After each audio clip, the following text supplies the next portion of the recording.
नमस्कार। आज मैं आपको राजा मुचुकुंद की कहानी सुनाऊंगा। प्राचीन सतयुग के अंतिम चरण में या त्रेता युग की शुरुआत में अयोध्या के प्रतापी सूर्यवंश यानी कि इक्ष्वाकु वंश में राजा मुचुकुंद नाम के एक अत्यंत तेजस्वी और शक्तिशाली शासक हुए। वे महान चक्रवर्ती सम्राट मांधाता के पुत्र थे और अपने पिता के समान ही धर्मपरायण, प्रजापालक और युद्ध कौशल में निपुण थे। उनका यश पृथ्वीलोक पर दूर-दूर तक फैला हुआ था। वे इतने शक्तिशाली थे कि उनकी शक्ति देवताओं को भी ज्ञात थी। एक समय ऐसा आया जब स्वर्गलोक में देवताओं और दानवों के बीच एक अत्यंत भीषण और निर्णायक युद्ध छिड़ गया। यह युद्ध युगों तक चला और इसका परिणाम निश्चित नहीं हो पा रहा था। असुरों के पास कई वरदान थे और वे अपने गुरु शुक्राचार्य के मार्गदर्शन में अत्यंत शक्तिशाली हो गए थे। देवताओं को अपनी पराजय का भय सताने लगा। जब देवताओं को लगा कि वे स्वयं इन प्रबल असुरों का सामना नहीं कर पा रहे हैं, तो उन्होंने पृथ्वी पर राजा मुचुकुंद की अद्वितीय शौर्य और अदम्य साहस को याद किया। देवराज इंद्र सहित सभी प्रमुख देवता पृथ्वी पर आए और उन्होंने राजा मुचुकुंद से इस धर्म युद्ध में अपनी सहायता करने का अनुरोध किया। राजा मुचुकुंद एक महान क्षत्रिय थे। उन्होंने देवताओं के अनुरोध को अपना परम कर्तव्य माना। उन्होंने बिना किसी संकोच के अपने विशाल साम्राज्य, अपनी प्यारी प्रजा और अपने परिवार का मोह त्याग दिया। उन्होंने अपने मंत्रियों को राज्यभार सौंपकर स्वयं देवों की सहायता के लिए स्वर्ग प्रस्थान किया। मुचुकुंद ने देवताओं की ओर से युद्ध में अद्वितीय पराक्रम दिखाया। उनके धनुष से निकलने वाले बाणों की वर्षा ने असुर सेना में खलबली मचा दी। उन्होंने अकेले ही कई महान असुर योद्धाओं और सेनापतियों का संहार किया। मुचुकुंद की उपस्थिति से देवताओं का मनोबल बढ़ गया और वे युद्ध में जीत की ओर अग्रसर हुए। यह युद्ध अनगिनत वर्षों तक चलता रहा।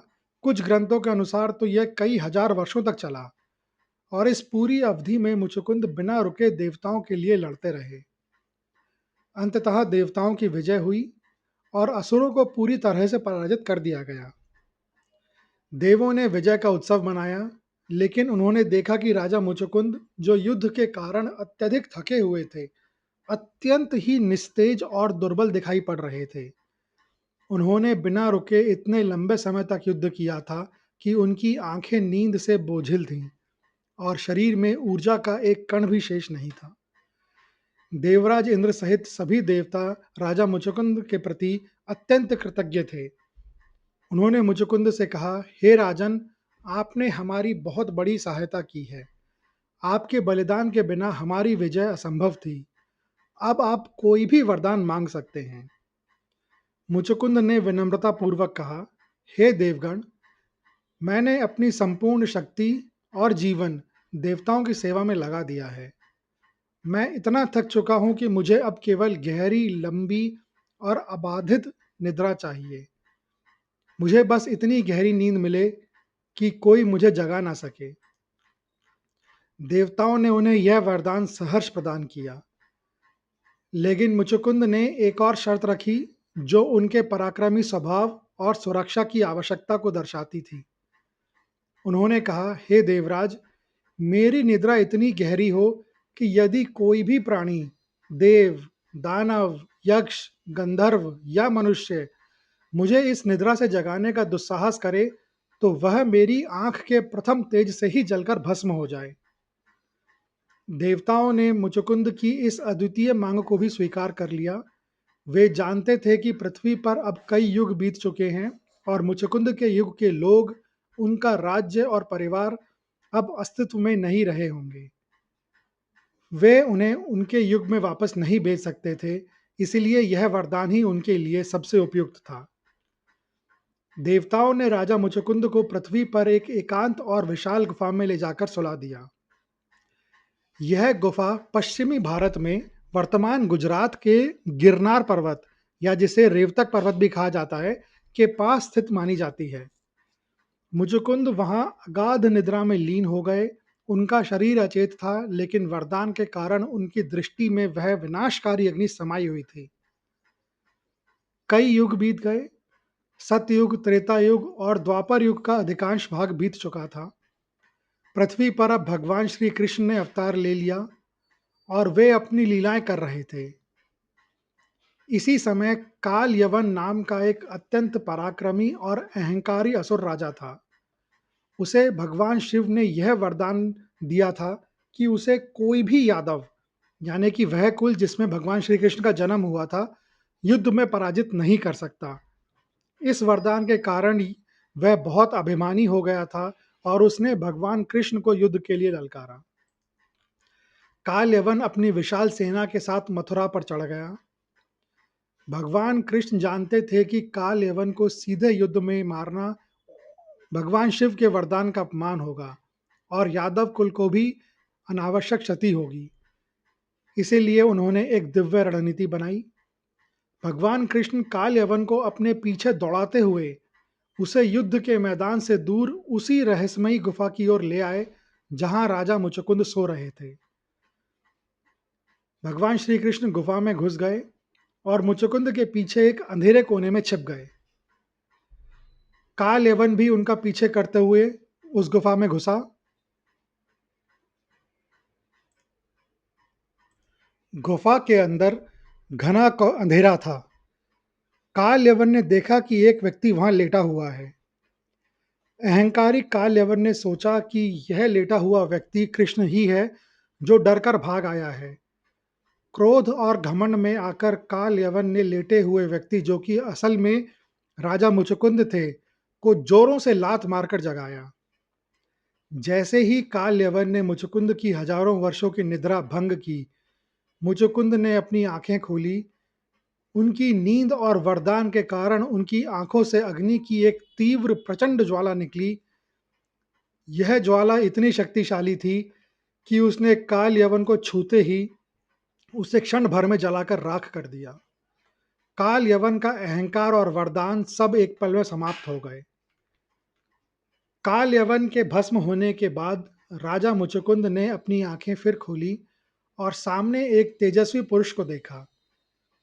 यह व्यक्ति कोई और नहीं, स्वयं भगवान श्री कृष्ण थे। कृष्ण ने राजा मुचुकुंद को प्रणाम किया और अपना वास्तविक परिचय दिया। उन्होंने मुचुकुंद को समझाया कि कैसे उनका यह बलिदान और वरदान दैवीय योजना का हिस्सा था और कैसे उनके माध्यम से काल यवन का अंत हुआ। राजा मुचुकुंद को तब अपनी स्थिति का एहसास हुआ। उन्होंने कृष्ण ने पूछा कि वे किस युग में हैं। भगवान कृष्ण ने बताया कि अब द्वापर युग चल रहा है और सतयुग तथा त्रेता युग, जिसमें उनका जन्म हुआ था, बीत चुके हैं। मुचुकुंद को यह सुनकर गहरा वैराग्य हुआ।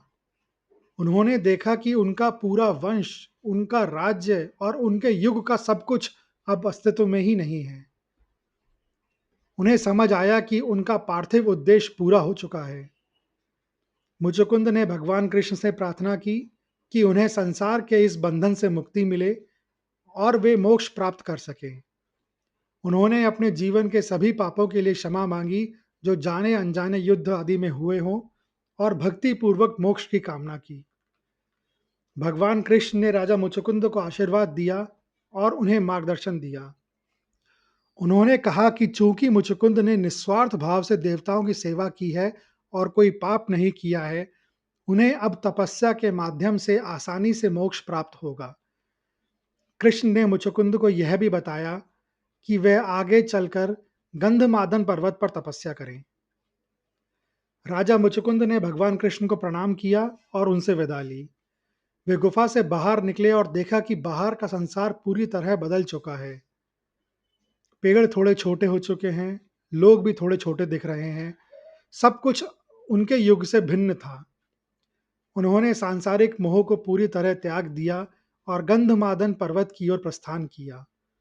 वहां उन्होंने कठोर तपस्या करी, अपने सभी कर्म बंधनों को क्षीण किया और अंततः भगवान के चरणों में मोक्ष को प्राप्त हुए। यह कहानी सबसे शक्तिशाली रूप से समय के विशाल और अदम्य प्रवाह को दर्शाती है। एक राजा हजारों साल तक सोता है और एक नए युग में जागता है जहां सब कुछ बदल चुका है। मुचुकुंद का देवताओं के लिए किया गया बलिदान इतना महान था कि उसे स्वयं भगवान ने सम्मानित किया और उनके मोक्ष का मार्ग प्रशस्त किया। वरदान केवल इच्छाओं की पूर्ति नहीं होती, बल्कि वे बड़े दैवीय या कार्मिक उद्देश्य के लिए एक साधन भी हो सकते हैं। भगवान कृष्ण की यह लीला दर्शाती है कि कैसे ईश्वरीय शक्ति जटिल परिस्थितियों को भी अपनी योजना के अनुसार हल करती है, जिसमें एक प्राचीन राजा का वरदान भी सहायक होता है।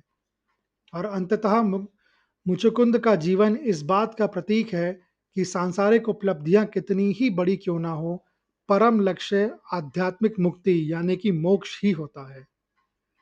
यह कहानी भारतीय पौराणिक कथाओं के गहरे दार्शनिक पहलू को छूती है और हमें सिखाती है कि धर्मपरायणता और निस्वार्थ कर्म का फल अंततः मोक्ष की ओर ले जाता है। यह कहानी सुनने के लिए धन्यवाद। अगर आपको यह कहानी अच्छी लगी हो तो कृपया इस वीडियो को ज़्यादा से ज़्यादा लोगों के साथ शेयर करें, लाइक करें व चैनल को सब्सक्राइब करें। कमेंट्स बॉक्स में लिखें जय श्री कृष्ण।